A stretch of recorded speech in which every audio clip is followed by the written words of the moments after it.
as we all know, if you're a dog owner, dog nutters in general, if you're part of the dog culture, anything that is, anything that these dogs do, um, these dog nuts as a culture, as, you know, as, as these so-called dog people, they're able to get a pass on everything they do that pertaineth to these worthless, disgusting dogs.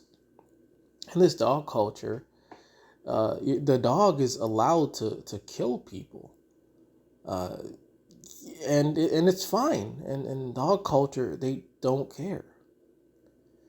Dogs are allowed to kill natural animals, and dog culture, they don't care.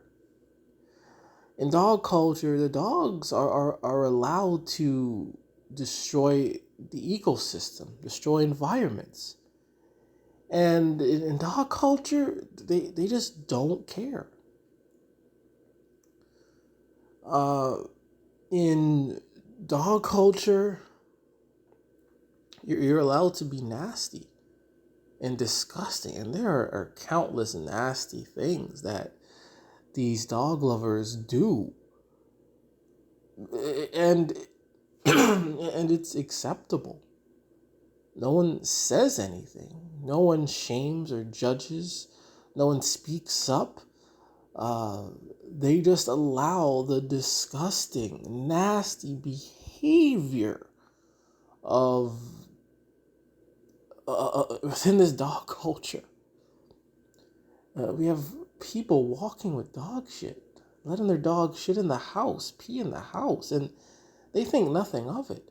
I mean, if they're allowed to let these dogs kill people, then why would they care if a dog shit in the house? I mean, it's even bad enough that they let dogs kill people, and they don't care. They don't bat an eye. They don't have no shame. They're not embarrassed.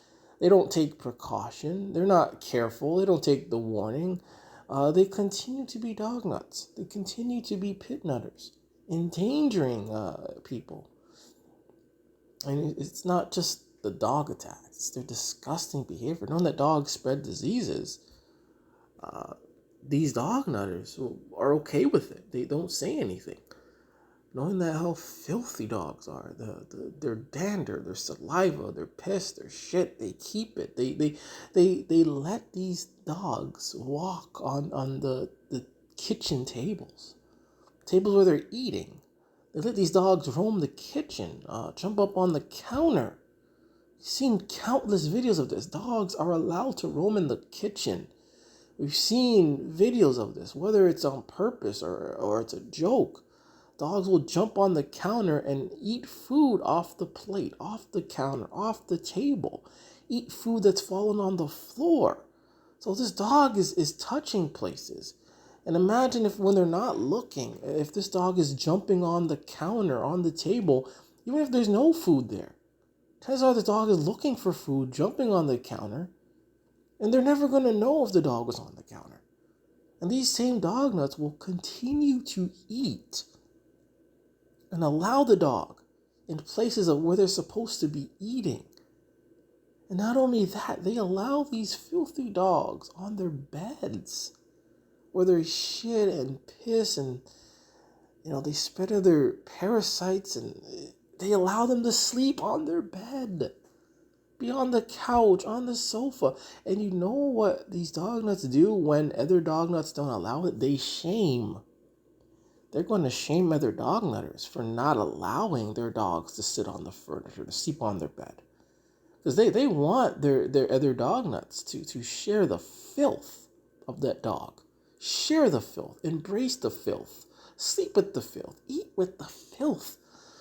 But overall, in dog culture, they just, when it's, totally out of order, they don't say anything. It doesn't matter if you're killed by these dogs, get diseases from these dogs. Dogs are being nasty, invading space and violating, places of, of cleanliness, the dog nutter won't speak up against it. They won't say anything, and that's because if they speak up, they feel like they're going to be doing a disservice to the dog. So that's why they don't speak up about dogs in the kitchen.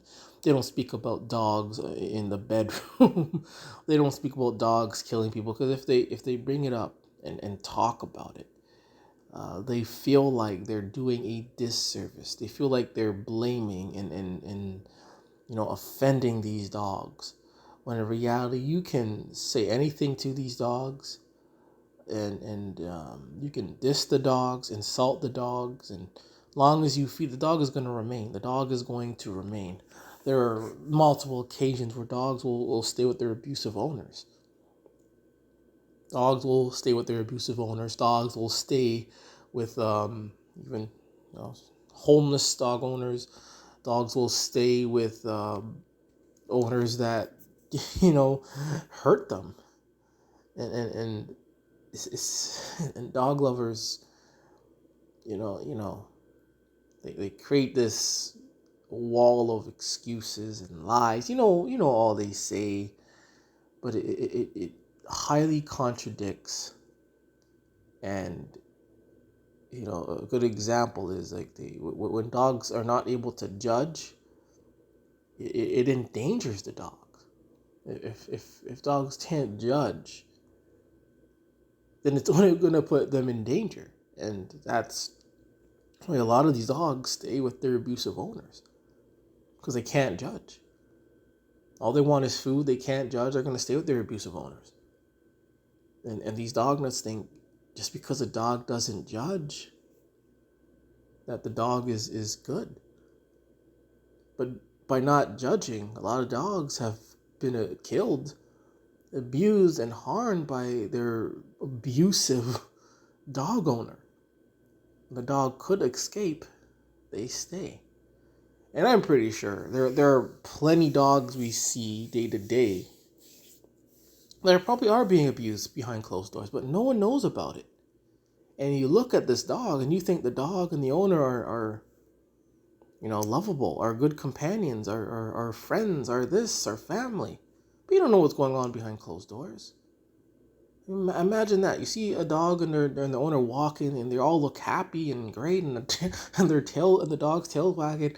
The common dog nutter would think, hey, this is a good dog owner. The dog is happy. They're not going to think of the abuse that possibly is going on. But then when they see that abuse, they're not even going to correct themselves and say, hey, it doesn't matter if a dog looks happy or if the owner's happy. We just don't know what's happening behind closed doors. And dogs, without being able to judge, and dogs being the brain damaged hootens that they are, they themselves put them in positions. Where, hey, it's a lose-lose situation. And that's where the worthlessness of the dog comes in. Dogs are so worthless.